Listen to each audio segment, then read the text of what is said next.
बिस्मिल्लाहिर्रहमानिर्रहीम अस्सलाम वालेकुम वेलकम टू बायोलॉजी पढ़ी की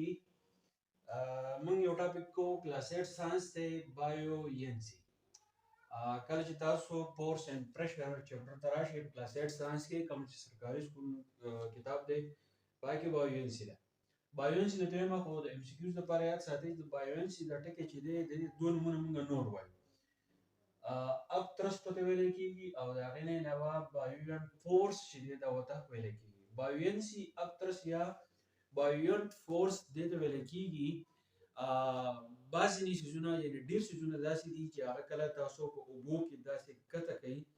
نو اوبه پې زور کوي له پاسه سر ته چې دی بیا راخیږي نو په دې اوبو کې هغه صلاحیت هغه فورس کوم چې په دې اوبو کې پروت دی او دا سیز دوباره د سرفیس ته راوخیږي نو دغه ته مونږ buoyancy upthrust یا buoyant force چې دی هغه ورته مونږ وایو که فرض کړه ما یو خالي ډبې ما واغستو یو خالي بکټ دی فرض دې ته ما یو بوتل ورغورځو نو دا بوتل چې دی دا به د دې نه داسې راشي بالکل خالي دی اوبو پکې نشته دا به بالکل دا سرفیس لاندې ویښ دا لاندې سرفیس چې دی دا به ټچ کړي ټیک شو ولې دا لاندې راځي لاندې په دې باندې ګریویټیشنل فورس دی یعنی ګریویټي ده نو د هغې ګریویټي د وجې نه دا بوتل چې دی په دې خالي ډبي کې یا په دې بکټ کې چې دی لاندې راغی د دې په مقابله کې ما یو بل لوښی اخیستی دی په هغې کې اوبه دي ټیک شو اوس دا بوتل دی دا نه دا یو باټل دی او دا زموږ سره چې دي دا اوبه دي اوس دا بوتل په دې اوبو کې ما داسې کته کړو اوس دا بوتل چې دی دا به د څه حده پورې دې خوا چې دی راشي خو لږ ساعت بعد چې دی دا بوتل به واپس بیا دې سر ته چې دی دا وخیږي نو اوس په دې اوبو کې هم ګریویټي ده خو هغه ګریویټي چې ده هغه کمه ده ولې کمه ده نو چې کله دا بوتل ما کته کړو نو ګریویټي چې ده په دې اوبو کې کمه شوه نو په دې اوبو کې یو فورس دی چې هغې ته موږ upthrust وایو دا بوتل له پاسه ټیلوي له پاسه دې سرفیس ته چې دی لاړ شي د دې نه پته لګي چې په اوبو کې ګریویټي چې ده هغه کمیږي نو دا چې دا له پاسه لاړو دغې ته موږ buoyancy upthrust یا buoyant force چې دی هغه ورته وایو ټیک شو ښه بل اګزامپل درته وایم که فرض کړه دا زموږ سره ماسک دی ټیک شو دا یو ماسک دی دا تاسو په تار باندې یا په دې پړي باندې چې دی تړلی دی دا تاسو داسې راوړئ دا په زیات سپیډ باندې راځي د اوبو د سر ته خو چې کله دا تاسو په دې اوبو کې کته کوي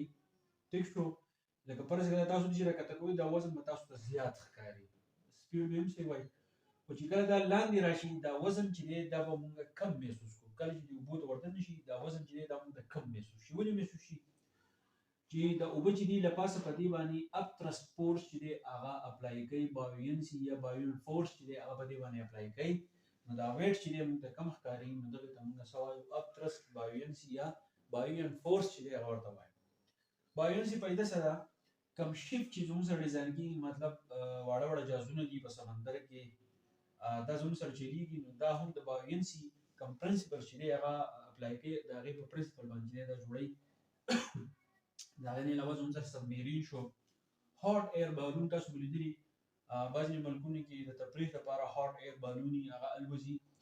نو هغه کم ګیسونه چې دي هغه هم د buoyancy د وجې نه هغه زموږ سره له پاسه چې دی الوځي بل کم سویمینګ چې سړی کوي او دی له پاسه په دې سطحه باندې ګرځي سویمینګ کوي نو دا هم د buoyancy د وجې نه او کوم لایف جیکټس مطلب دا دی چې کله کشتۍ په غرقېدو شي نو خلک لایف جیکټس چې دی هغه واغوندي بیا د اوبو په ستر باندې ځي نو دا هم د buoyancy کوم پرنسپل چې دي نو د هغه چې دی فالو کوي نو دا زموږ سره یو شارټ ټاپک و په کلاس 8 ساینس کې چې دغه ته موږ buoyancy وایو دویمې نوم ورته upthrust وایي بل نوم چې دی buoyant force چې دی هغه ورته وایي نو شارټ کوېسچن لپاره چې دی د یاد ساتلو کې ګران څه نشته تاسو کتاب کې دا وګورئ په دې کې ډېرې خبرې لیکلي دي که په دې اګزامپل باندې تاسو پوه شوي نو په دې کې چې دی زما په خیال دا ګران نشته وروسته په فزیکس کې چې دی دا راځي د دې نه صرف هغه آیډیا چې دی ویسې چې buoyancy چې دی هغه څه امید کوم پوه شوي وئ ما ته په کمنټ کې ووایئ تھینک یو ډېر